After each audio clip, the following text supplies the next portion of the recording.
Hi everybody and welcome to another video.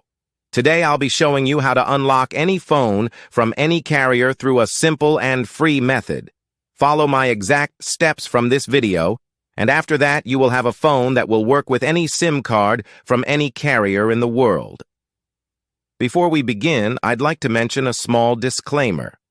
The tool I'm about to show you is 100% legal, safe, and free.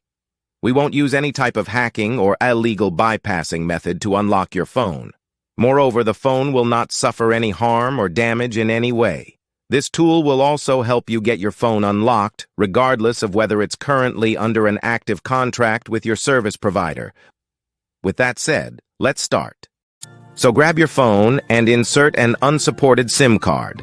That means a SIM card from a carrier other than your original one. After powering up your phone, you'll receive a message asking for an unlock code. Once you enter the code, your phone will be fully unlocked and ready to use with any carrier.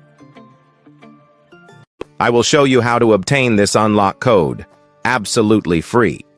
And if you have a carrier app installed on your phone, unlocking it will be even easier. You won't need an unlock code. Instead, you'll simply wait for a message in the carrier app indicating that your phone has been unlocked. Here's the best part. You can unlock your phone for free on this website. Just follow the instructions here, and you'll unlock your phone for free using a simple method. Thanks for being with us. Until next time, take care.